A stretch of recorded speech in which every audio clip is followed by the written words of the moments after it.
Robin Williams dropped the microphone. Silence. The audience held its breath. Because in that moment, everything changed.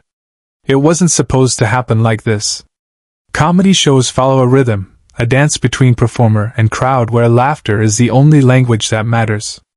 But that night, in a small theater in San Diego, something broke through the carefully constructed wall of jokes and impressions. Something real. Something human. Something that would remind everyone in that room why Robin Williams was never just a comedian. He was a mirror to the soul of humanity itself. If you want to know what happened in those silent seconds that changed hundreds of lives, subscribe now, because this story has only just begun. The Apollo Theater in San Diego wasn't Robin's usual venue. He performed at Carnegie Hall, the Hollywood Bowl, stages across the world where thousands hung on his every word. But that night in 2008, he'd chosen something different. Something intimate. A benefit show for wounded veterans, a cause that had quietly consumed his heart for years. The theater held maybe 400 people, most of them military families, active service members, veterans whose eyes carried stories Robin recognized even from the stage. He'd been performing for 40 minutes. The energy was electric. His signature rapid-fire delivery had the crowd in stitches, his impressions flowing seamlessly from one character to another. Mrs. Doubtfire melted into his manic genie, which transformed into a pitch-perfect impression of a drill sergeant that had the actual soldiers in the audience howling with recognition. But comedy, real comedy, isn't just about the laughs. It's about the moments between them. The breaths. The pauses where something deeper can slip through. And Robin Williams, for all his manic energy, was a master of those pauses. What nobody in that audience knew was that Robin had almost canceled the show. That morning, he'd received news that would have broken most people. But he was there anyway, doing what he always did, giving everything to everyone else, even when he had nothing left for himself. He was in the middle of a bit about airport security, a routine he perfected over years of travel, when something unusual happened. A figure stood up in the fifth row. A young man, maybe 25, in army dress uniform. The movement caught Robin's eye, and he paused mid-sentence, his comedian's instinct reading the room, sensing that something was about to shift. The soldier wasn't interrupting. He was standing at attention, his posture military perfect despite the casual setting. But his face told a different story. Tears were streaming down his cheeks, and he was smiling, that particular smile that comes when joy and grief occupy the same moment.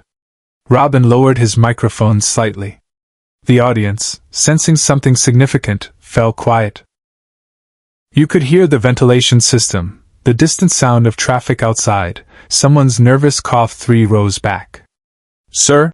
The soldier's voice cracked slightly, but he pushed through. "Sir, I need to tell you something." Robin nodded, his entire demeanor shifting. The manic energy drained away, replaced by something softer, more present. "I'm listening, brother. 7 years ago, I was deployed in Fallujah, Iraq. I was 19 years old." The soldier paused, gathering himself. "One of our guys, Jackson, he was the funny one in our unit. Always cracking jokes, keeping morale up. He had this whole routine he'd do, impressions, characters, just like you. He'd watched your HBO special probably 100 times. Robin's jaw tightened slightly. He knew where this was going, and yet he stood perfectly still, giving this young man the space he needed. "One day, we were on patrol. It was supposed to be routine. Jackson was in the lead vehicle, doing one of your bits, the one about caffeine and the DMV. Word for word, sir. Perfect timing. We were all laughing." The soldier's voice broke. That was the last thing I heard him say. The IED hit 30 seconds later. The silence in the theater was absolute. It wasn't uncomfortable. It was sacred.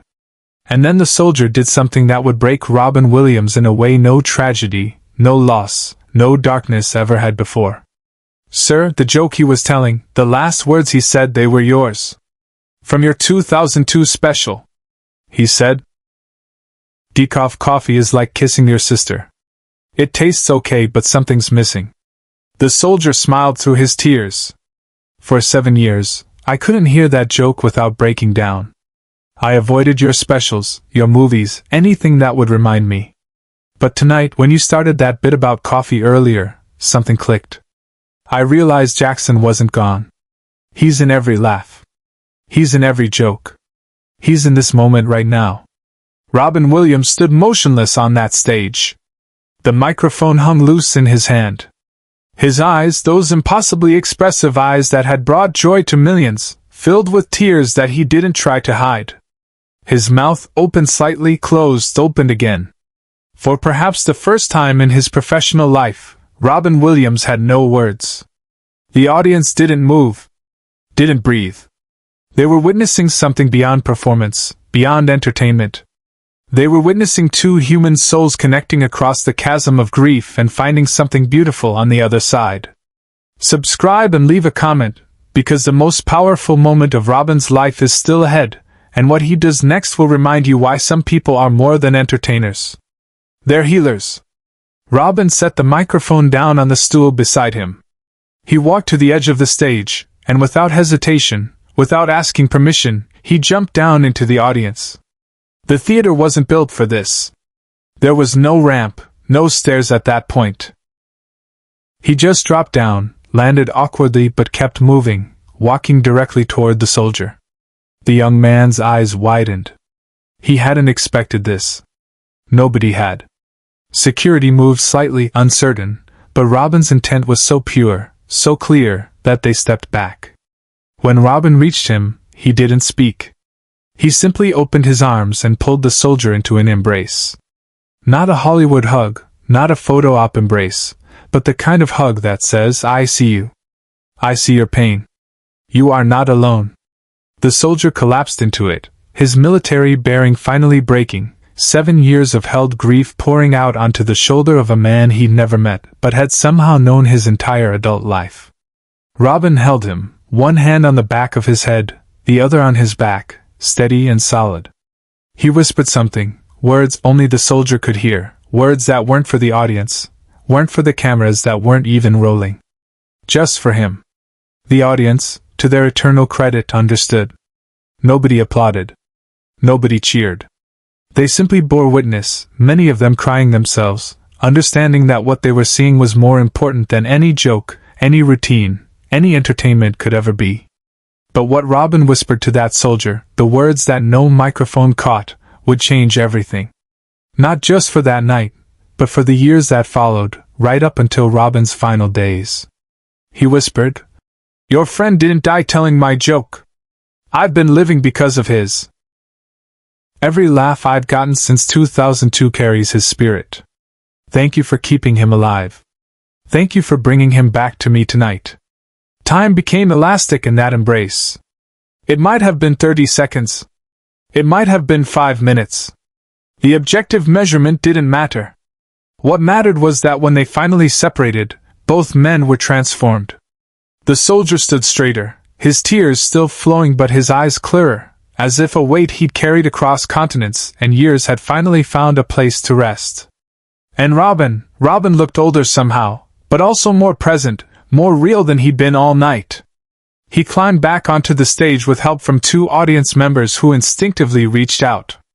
He picked up the microphone, looked at it for a long moment as if seeing it for the first time, and then spoke in a voice stripped of all performance, all pretense. "I've been doing this for 40 years. Making people laugh. It's what I do. It's who I am." He paused, his voice thick with emotion. "But I never understood why it mattered. Not really. I thought it was just about the escape, the distraction, giving people a break from their problems for 90 minutes.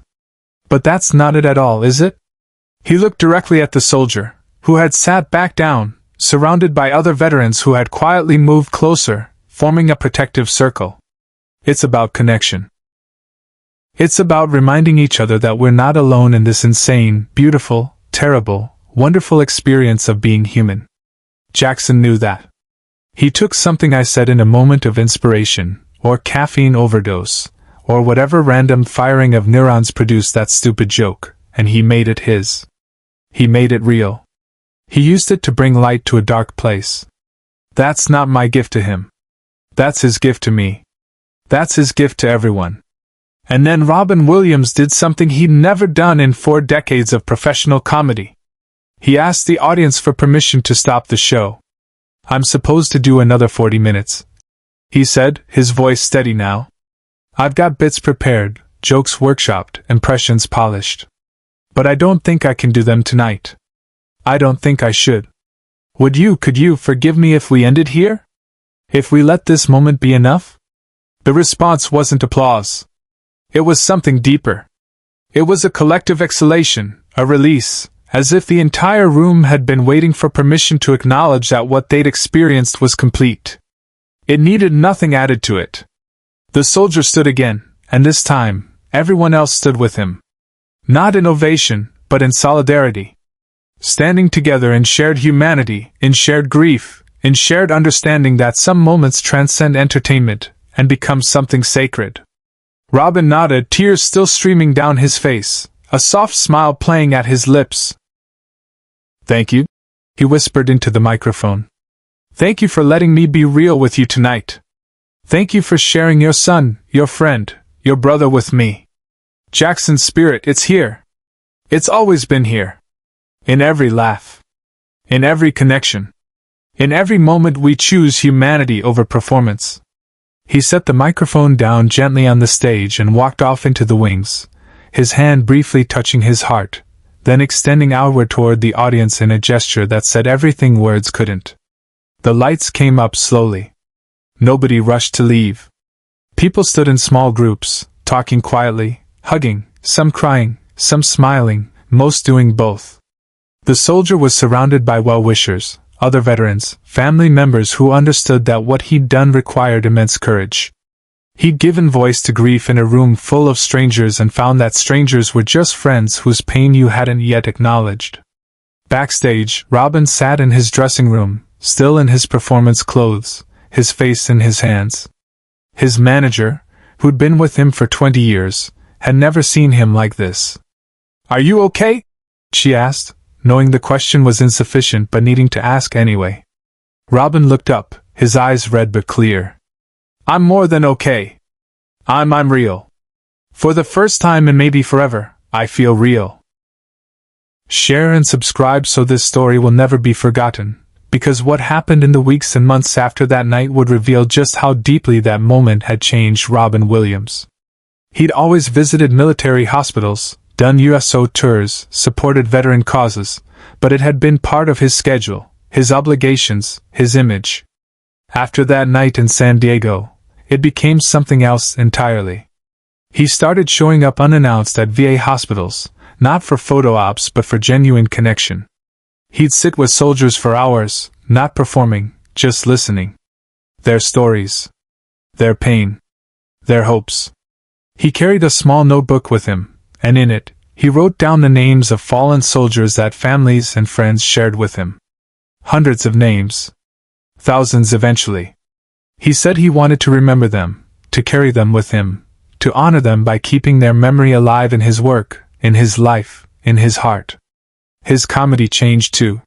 The manic energy was still there, the brilliance still evident, but there was a depth now, a groundedness that audiences felt even if they couldn't articulate it. He spoke more openly about depression, about struggle, about the mask that performers wear and the cost of maintaining it. He became an advocate for mental health, particularly for veterans suffering from PTSD, using his platform not just to entertain but to heal, to connect, to remind people that vulnerability isn't weakness, it's the most courageous form of strength. The soldier from that night, his name was Marcus Thompson, stayed in touch with Robin. They exchanged emails, occasional phone calls. Marcus said later in interviews that Robin had saved his life that night, had given him permission to grieve, to heal, to move forward while still honoring Jackson's memory. And Robin would always respond that it was the other way around, that Marcus had given him the greatest gift an artist could receive, understanding why his work mattered. In 2014, when the world learned of Robin Williams's death, Marcus stood at attention in his living room, tears streaming down his face, and whispered the same words Robin had whispered to him that night. Thank you for keeping him alive. The joke about decaf coffee still echoes. In comedy clubs. In military barracks. In moments of grief that transform into moments of connection. Because Robin Williams taught us that laughter isn't escape. It's remembrance. It's love. It's the bridge between the living and the lost. And somewhere, in a theater that no longer exists, in a moment frozen in the hearts of 400 witnesses, a soldier stands, a comedian listens, and two souls prove that words never die. They just wait for the right moment to come home.